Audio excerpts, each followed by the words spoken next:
Welcome back to another episode of the Awesome Life Podcast.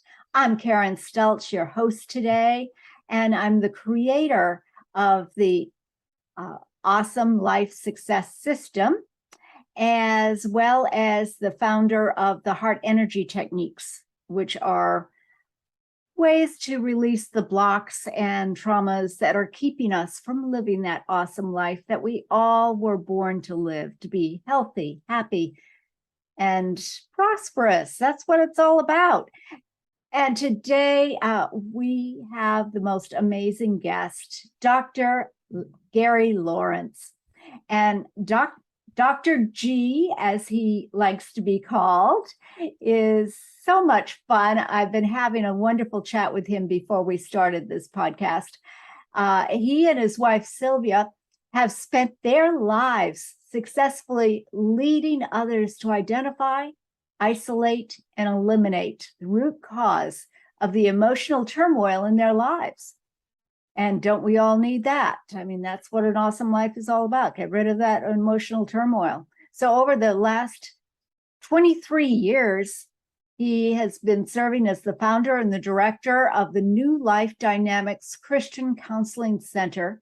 And 20 years, he was the host of his own radio show, Life Mastery Counseling with Dr. G. He has personally met and coached more than 6,000 clients and has overseen counseling of another 10,000 clients and has inspired thousands and thousands more on radio, television, and stages. And I wanted him as our guest because women in transition need a little extra along the way. And if you don't know where to turn or who you resonate with, I might be perfect for you, but I may be the worst thing for you. And Dr. G is probably the best thing for you. He's so much fun. And he's a man after my own heart because I truly feel that fun is number one. And Dr. G assured me that he also feels the same way. So welcome to the Awesome Life Podcast, Dr. G. Oh, Karen, it's a real joy to be here, and what an opportunity it is to become acquainted with another friend. I love it. I love it. I don't believe you've ever met a stranger, have you? Well, actually, no, it's in my personality to make friends with everybody I meet, but it's amazing how many people don't want to make friends. Okay. It is interesting, isn't it? Well, yes. The bottom line is one of the principles I teach is by the time we're 8 years old, 80% of our emotional patterns are formed. And by the time we're 18 years old, 100% of our self-image is formed. So, Karen, if you look at the average 30, 40, or 50-year-old, you're actually looking at a child in an adult body. They may have a few wrinkles. They may have some gray hair. They may have a better financial position in life. They may have a better education. But the bottom line is they have the emotional patterns of a child. That's true of everybody. And, I remember back when I was about 35, I was just a kid then. I had my counseling practice in Albuquerque, New Mexico, before we expanded it to Phoenix.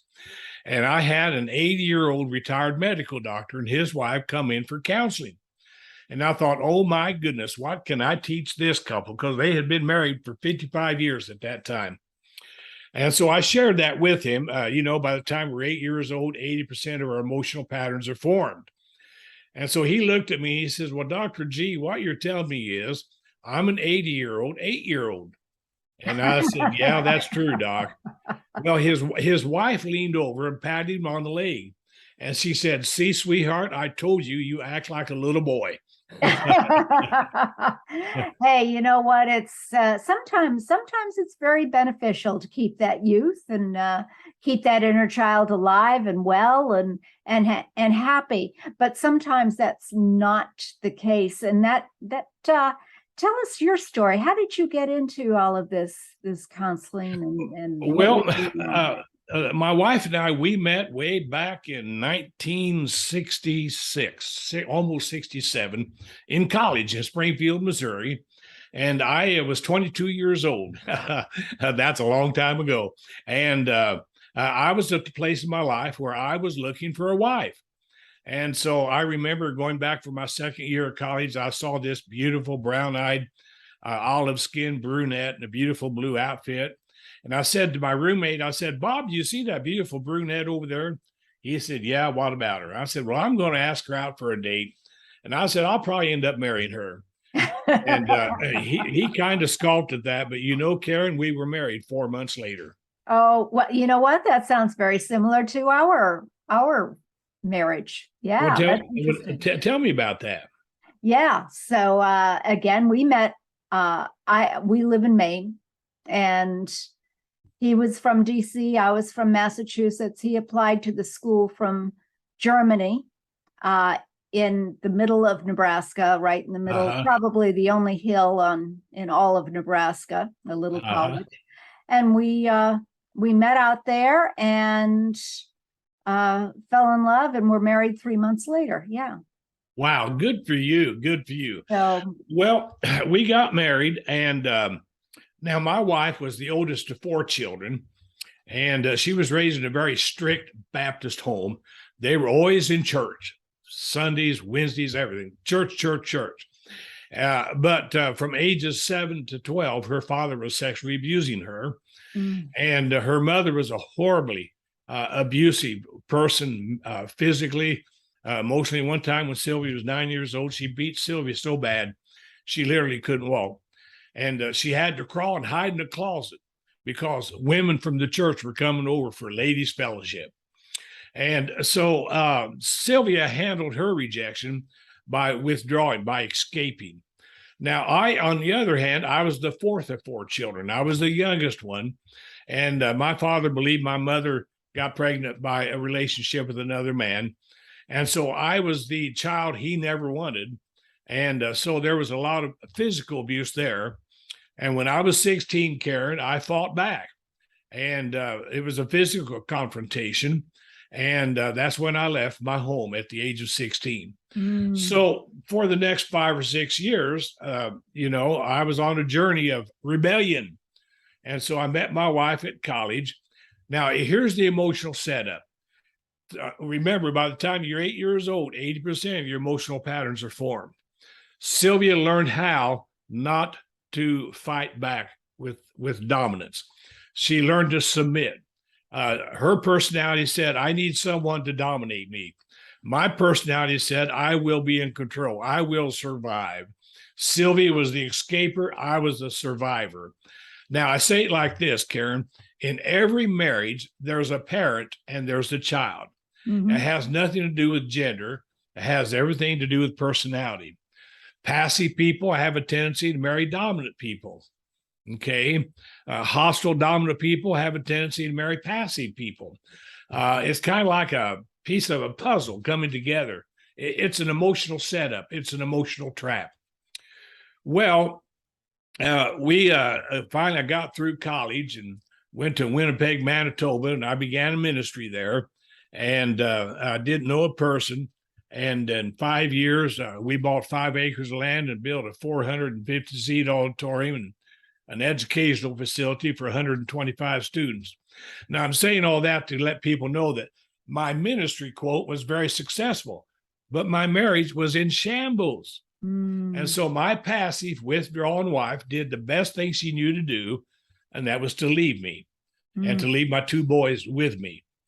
Well, that really rattled me. And so I talked to her. I said, if you will stay with me, I promise you, I'm going to find out what is happening to both of us, because Karen, we didn't get married to get divorced. Right. Okay. Right. And so over the next 6 months, I was on quite a journey learning truth and principles, which eventually led me to resigning from the pastorate and starting a counseling practice, because at that time, pastors and their wives were coming to me for counseling. Okay. It's amazing how many people are in the ministry that have severe marital and family issues to deal with. Yeah, everybody has it. We just hide it well sometimes, and sometimes we don't hide it very well. Right. Boy, you said that. You are spot on, Karen. That's for sure. We started my counseling practice in Albuquerque, New Mexico in 1980. And then I was on the radio there for on 2 stations. And then we expanded to Phoenix in 89. And I was on 5 different radio stations here with that Life Mastery Counseling with Dr. G. And so during that time, back in 1995, I wrote the book Rejection Junkies, which is a capturing of truth that every man and woman, I believe with all my heart, need to understand that their past has been the foundation for their present. And unfortunately, most people live in the past with those emotional patterns. They try to function in the present. And because their present has been poisoned with the past, they don't have the ability to create a future of mental and emotional well-being. That is so right on the money. We don't know. We don't even recognize that is what is going on until it is brought to our attention sometimes. And it's hard to look in the mirror and say, okay, what do I do now? Well, absolutely. And most people don't have the wherewithal or any tools to draw on or any knowledge to embrace that's going to help them solve their conflicts. Yeah. So that's where they need to have some help from people like you. Absolutely. Well, for an example, one of the principles I teach is that a man's ability to love his wife is the overflow of his own self-esteem. If a man does not have a positive self-image, he has nothing to give to his wife. If he's not at peace with himself, if he is in turmoil mentally and emotionally, then that's all he's going to pass on to his wife. Now, unfortunately, Sylvia and I didn't understand this when we got married. We were just unknowledgeable children in college, okay? But when we got married, I married her family and she married my family. My family was one of constant upheaval and hostility. My parents were severe alcoholics.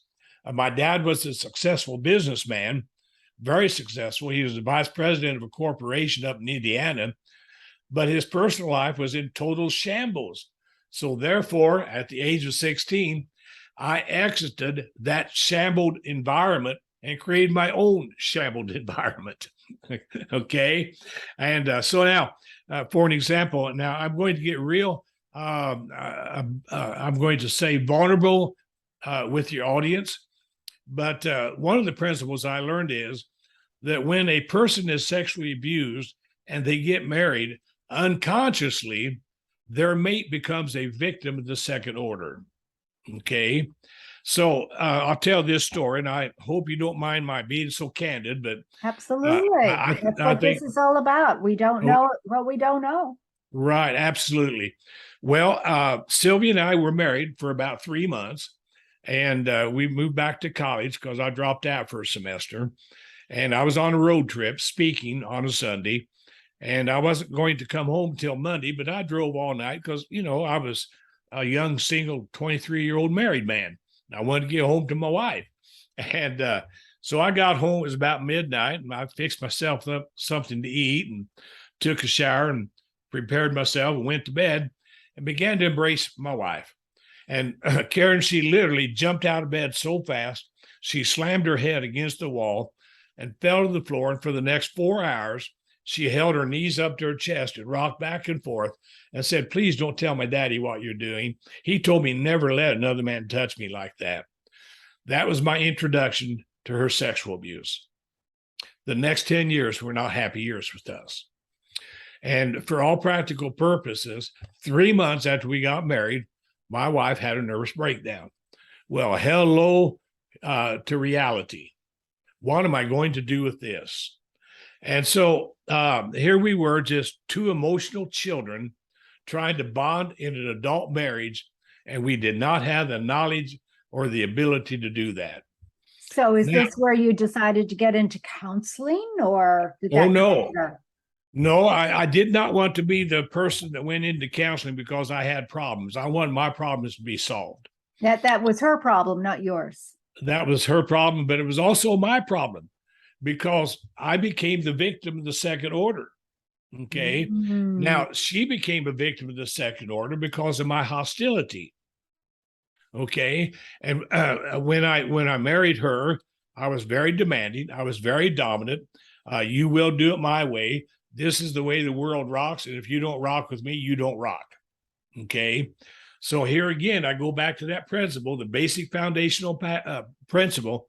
By the time we're 8 years old, 80% of our emotional patterns are formed. So Sylvia and I, we carried our past into the present, the marriage relationship. And we were just playing that game, I'll reject you before you reject me. It just seems like it's the only game in town that everybody's qualified to play. That's why in America, we have a divorce rate of over 60%. Okay. People are always expecting their fulfillment to come from their relationship with another person. And so I'm saying all that to say this. In the last several years of my pastoring, pastors and their wives would fly to Canada.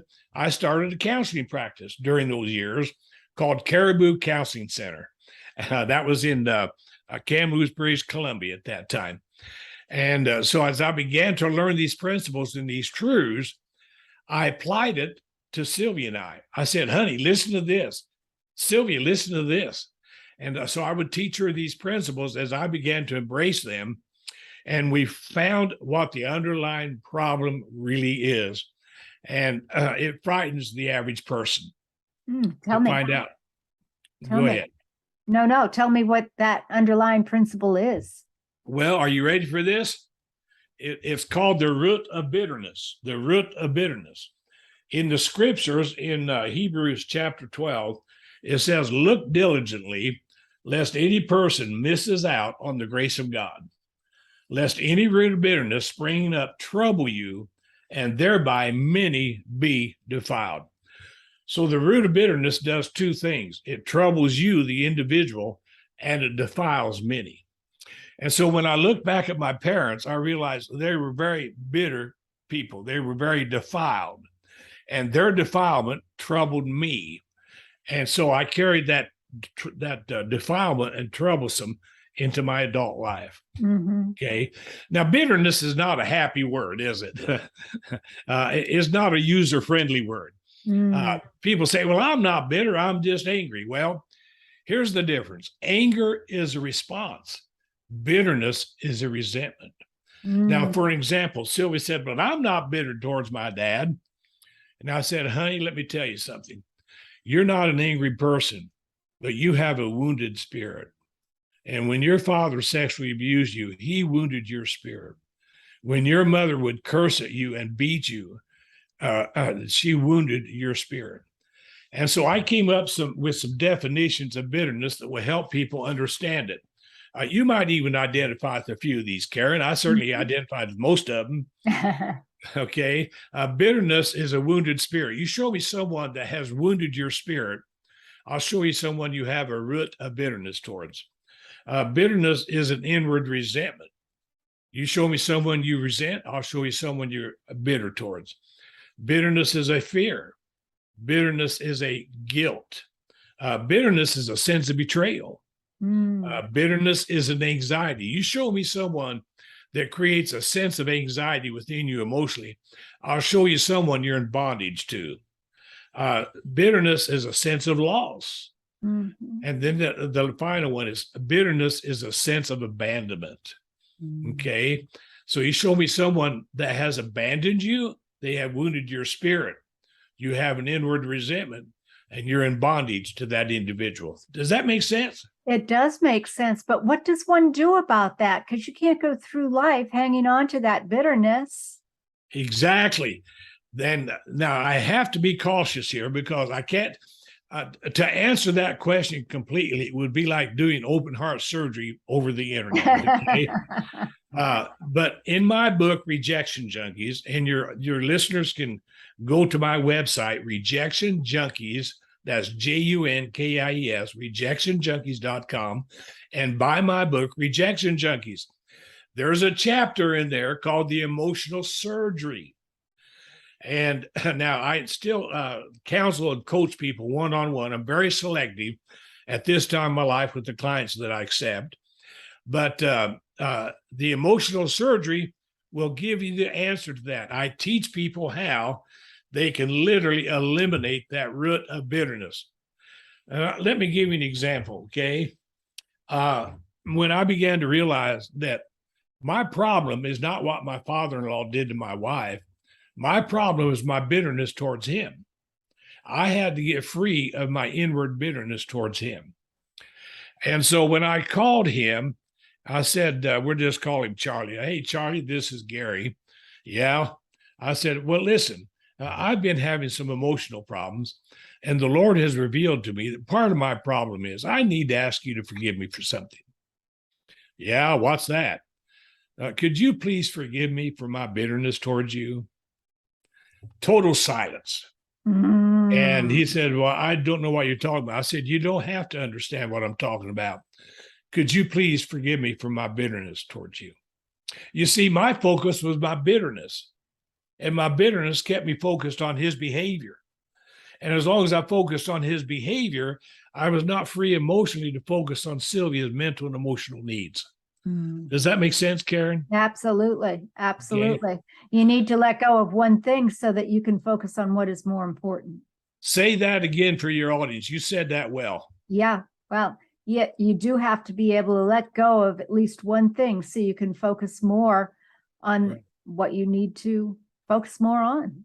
Well, and when I coach with people and counsel with people, I put them through what I call their life history. I literally spend a 4-hour session asking them a series of about 80 to 88 questions. And that's where I track the roots of bitterness. I literally uncover every area that person has traveled in their youthful years of life, and those roots of bitterness began to be wrapped around them emotionally. And once I can identify, see, my goal, I'm a very directive counselor, coach. I'm not one of those guys that say, well, okay, let me schedule you for counseling once a week for an hour for the next 10 years. No. See, I think good counseling is directive and effective and short term. So my goal is fourfold. Number one, I want to identify the problem, not treat the symptom. Hostility, depression, anxiety, feelings of inferiority, insecurity, depression. That's all symptomatic behavior. I don't respond to their behavior. Okay. I'm going to identify the underlying problem. And then my second goal is I'm going to isolate that problem. I'm going to find out what happened to you in the early years of your life that's created these negative emotional patterns. Now, after I identify and isolate, my third goal is I'm going to position you to eliminate. No longer go on coping, but get free from the past once and for all. Because I'll tell you what, I am not a behavior modificationist. Okay. I'm not going to tell angry people to calm down. I'm not going to tell depressive people to cheer up. Okay. I'm just not going to respond to their behavior. I'm going to eliminate the problem, the underlying cause of their behavior. Now, my fourth goal is this, and it's unique, I believe. My fourth goal is I'm going to position my client to become their own counselor. I literally am going to give them a toolbox of conflict resolution. Now that they're free from the past, they can counsel themselves through life's circumstances. They can counsel their mate. For an example, before I make any major decisions in my life, I always seek my wife's counsel. Okay. I have learned, and now this may sound totally odd and off the wall to our audience, but I have learned the freedom in submitting to my wife. Now, is that drastically different than when I was a young guy? You had to keep control when you were young. That's what you thought you needed to do. Exactly. That's because I was so insecure with Gary. Right. And once you were able to let go of that, then you could be open and allow that awesomeness, that allowing and awareness to come through that opens up the channel so that you can start living a life that is great. I think you and I need to open up a counseling center together, Karen. Yeah, because you express that spot on with everything I teach. Well, thank you very much. Let's talk about that at some point. So you went through quite a little bit, didn't you, prior to writing your book? Oh, yes. Yeah. And my book was the culmination of getting free mentally, emotionally, and spiritually myself. Mm. I did not want to bring questions and hypotheses that I had no answers to. Mm-hmm. Okay. And so over the years, I've had occasionally people say, well, Dr. G, how do you keep from absorbing all the conflicts and all the pressures that people bring to you? And I say it like this, Karen, at no time will I allow your problem to become my problem. Mm-hmm. Because if I did, then you wouldn't have any problems for me to help you with. No, they'd still have the problem, but you would too. Come on. Right. Come Yeah, on. exactly. Yeah. It doesn't help. It doesn't help. And you cannot stay strong enough yourself Right. to be I shouldn't say unemotional about it, because it can be very emotional when you hear these stories. I can feel it, but you are Right. not helpful in any way when you take on their pain.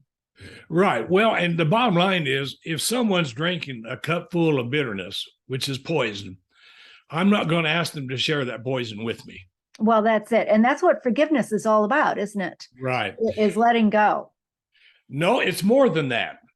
Okay. Well, no, that you're right. But forgiveness is forgiveness, not drinking that poison. Right. Not drinking that poison. Right. That is that it doesn't mean that you're condoning anything that went before, right, but you are no longer drinking that poison. Right, exactly. Yeah, that's well said. And for an example, when I said I'm not a behavior modificationist, I never respond to people's problems. Now, this is a real wild example, but it's a true example. I had a couple come in for counseling that he was involved in an affair outside the marriage. And he was very angry towards his wife. She was the sweetest, most gentle, laid back, easygoing personality you could marry. And he just said, I am not having an affair, very angry. So I asked her to go out in the reception area. I need to spend some time with her husband. And so she did. She closed the door. And so I said, now I'm going to ask you a question. Now, I don't want you to lie to me. And when I ask the question, please don't look at the wall. Don't look down at the floor. Don't look up at the ceiling. I want you to look me in the eyes and answer my question. But before I ask the question, I want you to know you're not in trouble with me. Okay. I'm here to help you solve your issues. So who are you having an affair with? He said, nobody. Boy, he immediately looked down at the floor. Well, of course, I knew he was lying. And I said, okay, well, we're going to stay here until you tell me the truth. And then he literally said, well, we're really not having an affair. We're just having an occasional fling. And I said, okay, call it what you want to, dress it up any way you want to. You're having an affair. You're having sexual relationships outside your marriage, right? He said, yes. And I said, well, okay. And then he looked at me and said, well, you're a Christian counselor. Aren't I supposed to be doing that? I said, look, let me tell you something. I'm not in favor of what you're doing and your behavior. I said, as a matter of fact, I want you to continue your affair. He looked at me and said, what? I said, yes, absolutely. I said, you have to understand something. Your affair is not your problem. It's a symptom of what your problem is. It's a behavior. It's an outstem of your inward emotional turmoil. And I said, once we identify and isolate and eliminate the underlying problem, the affair is going to disappear. Okay. And true to my word, they went through the counseling, and guess what? The affair disappeared. Okay. And so, people have, I say it like this, Karen, sometimes my behavior betrays my character. Okay. Sometimes what I do betrays who I really am. Yeah. Okay. And that was a perfect example. He was totally insecure in his marriage. He did not have the sense of well-being a sense of self-worth in his marriage. So he went outside his marriage to try to find that in another human being who was emotionally damaged. Mhm. Yeah. And so the cycle repeats itself. Does that make sense? Unless it is cut off, Right. you it does repeat itself over and over again. And the only way that you can actually stop it is Right. to pause and recognize the root cause, Right. of what it is.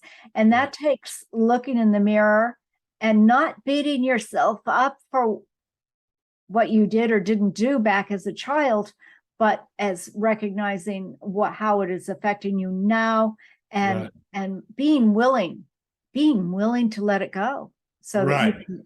Well, one of the tools I use is called the Taylor Johnson Temperament Analysis Profile. It's put out by Psychological Publications in Los Angeles. And Mhm. I've been using that particular profile for the last 45 years. Mhm. And probably 80% to 85% of all my clients have a high depressive level, anywhere from 85 to 95% depressive, Mm. as opposed to being lighthearted, cheerful, enthusiastic, and optimistic. But I heard James Dobson say one time, I do not believe in clinical depression unless you can show me some kind of a blood test that will give evidence of a chemical imbalance in that person's blood. Mm. Depression is really simple to define. Depression is hostility turned inward. It's where you beat Mm. up on yourself emotionally. As you described just a few minutes ago, people are beating up on themselves for past mistakes, for past behaviors, for past failures. And as long as you're so busy focusing on all your weaknesses, you will never be able to learn to draw on your strengths. And that is the key, isn't it, Dr. G? Yes. It's recognizing it is something that is innate in us. We can have all of the positivity and the accolades and the knowledge that we're doing a great job, but then there's this one thing that goes off, this one crude remark or rude remark, and what do we focus on? That one. Right. And that is not a healthy way to go. Yeah, you're right. And as long as you focus on that one failure, that one mistake, the emotional patterns are going to be compounded. Yeah. Okay. The sense of inferiority, the sense of inadequacy, the sense of depression, those symptoms are going to be magnified in a much larger sense. Yeah. So you really have to be able to be willing Right. to shift that mindset, to shift the way Right. you look at that, with the help that you are able to give them, Right. and the tools that you give them so they can help themselves. Because I totally agree with you. I had a client once that when we were making great strides, it appeared to me, I was just starting out, Uh-huh. and we thought, I thought, well, this is helpful. And I went to her, I don't know, 6 months later, and I said, so how are you doing now? She said, well, what did we even talk about? And I said, well, we were doing different techniques, and I was wondering how it's working for you now. And she said, Karen, the fact is, I was just trying to help you Wow. practice, because the fact is, I do not believe that you can solve or remove an issue in a few sessions. You can't do it. You have to be under psychiatric care for years. And I said, all right, well, this is obviously not someone that, even though she was aware, and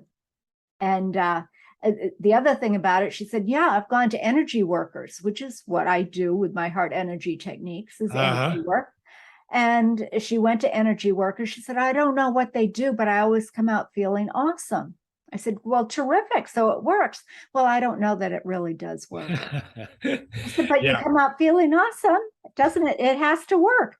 No, I don't believe in that. It can't. It can't Yeah. work that easily. It can't. You know what that story reminds me of? It's like this poor farmer. He didn't have a wagon, and it was about 5 miles into the village, and so he had 100 pounds of potatoes. And so that poor farmer put that 100-pound bag of potatoes over his shoulders and started walking to town. Well, another farmer came along in a wagon and said, "Would you like to have a ride?" And he said, "Oh, yes, I would. Thank you so much." And so he jumped up in the seat of the wagon, reached down, got that 100 pounds of potatoes and slung it over his shoulders. Well, the driver of the wagon said, "You can put those potatoes in the back of the wagon." He said, "Oh, no, I couldn't expect you to carry me and my potatoes too." And so what she was saying to you is, I'm so comfortable with that sack of potatoes from the past.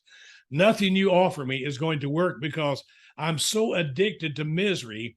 I can't believe freedom is possible. No, exactly. That is exactly it. Right. And Yeah. and so I guess that's going back. I think they have to be willing to allow the change to take place and to recognize it for the positivity that is coming from it. Exactly, 100%. And the bottom line is they need to be in a place, and I know this is an old cliche, we hear it said many times, they've got to be in a place where they're sick and tired of being sick and tired. Yep. And they're willing to embrace truth that you offer them. I cannot tell you, Karen, how many dozens of clients over a quarter of a century that I have fired because they haven't suffered enough yet. Okay. And I would very kindly say, you know what? You're absolutely right. This counseling is not going to work. And you've totally convinced me of it. And so now I release you from any obligations to come back. What? You're not going to see me anymore? Oh, no, I don't want to intrude in your misery. You're being so successful and being miserable. I don't want to interrupt that. And so I'm going to release you to go back out there and enjoy your misery. And that's exactly it. People are quite often very stuck in their story, in the story of misery, of poor me. And it's like, well, you know what? Well, and here's the thing. Guess what, Karen? They're a rejection junkie. They're shooting it up in their emotional bloodstream. That's exactly what your book is about, isn't right. it? Yes. Oh, I love it. Yeah. Well, Dr. G, we are getting to the end of our time here, but I am so grateful to have you. And tell people, how can they reach you? I mean, I know you're very selective in the clients that you take, but you have such wisdom in so many areas, and your book. How can people get in touch with you? Well, it's real simple. They can just go to my website, Rejection Junkies, Junkies, rejectionjunkies.com. And on the home page in the upper right-hand corner, there's a link that says Contact Us. And they can send me a message, include their phone number. And here's what I'm doing for my first clients. I am giving them a free 30-minute assessment conversation with them. Oh, wonderful. Wow, okay. How generous. Right. And so it's not going to cost them anything to contact me. And I do that. It's a twofold purpose. Number one, I want to give my clients an opportunity to share what they're dealing with, but also it gives me an opportunity to screen the ones who are serious. And I pretty well have learned some techniques that I can tell pretty quickly whether or not someone's ready or at the place in their life they're really ready to stop being miserable. And that's the key. That's the key. When you're ready, the teacher shows up, and Dr. G is a fantastic teacher. And also they can buy my book, Rejection Junkies, on my website, or they can go to Amazon.com and just type in Rejection Junkies. It's only $17.95. And if they have a Prime membership, they're probably within 12 to 24 hours. Oh, that's even better. Yeah, that's great. That is fantastic. And so, Karen, it's just been a real joy to have gotten acquainted with you. I feel like I've lost out in the past years of not getting acquainted with you before now. Well, it's never too late. That's what I keep saying. I keep Right. telling people that a lot of women will come and say, I'm in transition. I don't know what to do, and it's probably just too late. And I'm here to tell you, it's never too late to start afresh. I had a lady that was 93 years old come in for counseling. She listened to me on the radio and she said, I've been listening to you for the last 6 months.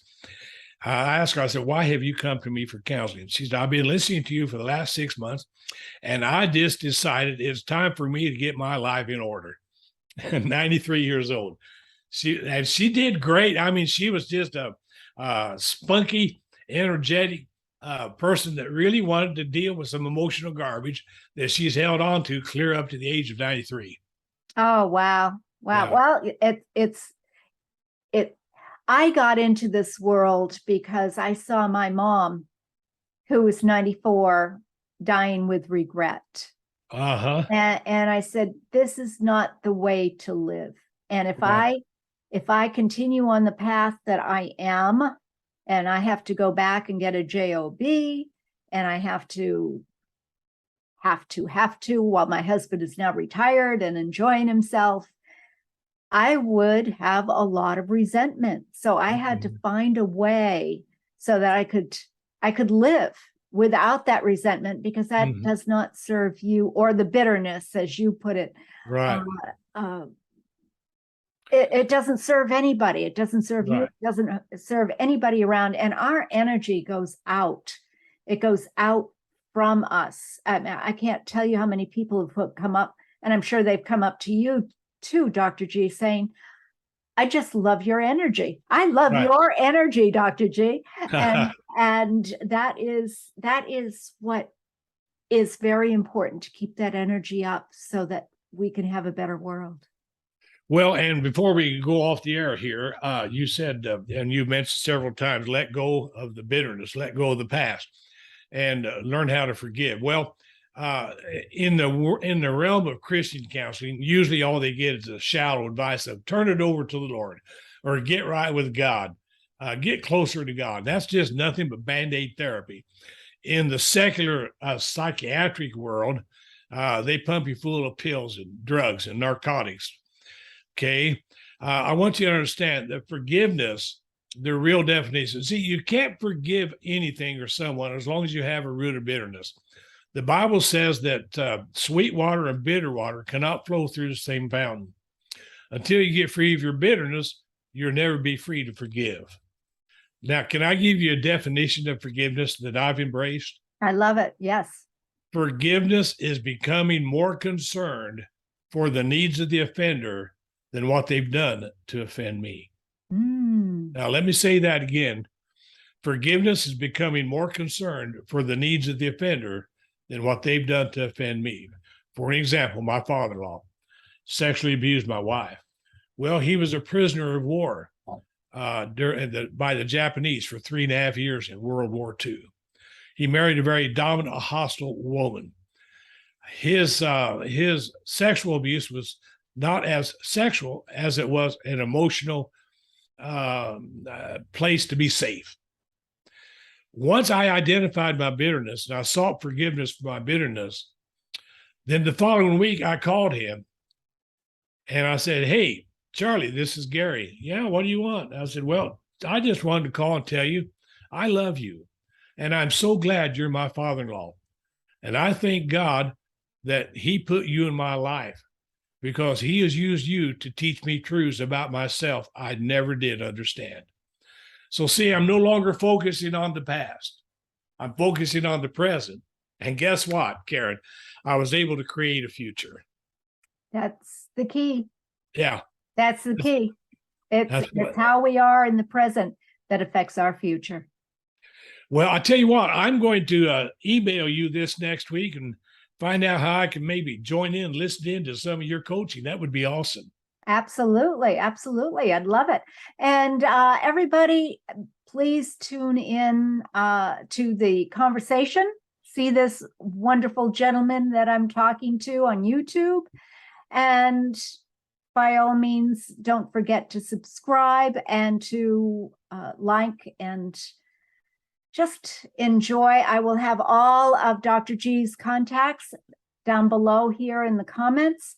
So, as well as the link to get his Rejection Junkies. Rejectionjunkies.com. Right. Yeah. So thank you for joining me today, Dr. G. And I look forward to the next time in our next conversation. It's always great to have a new friend. God bless you, Karen, and you have the best of life today, okay?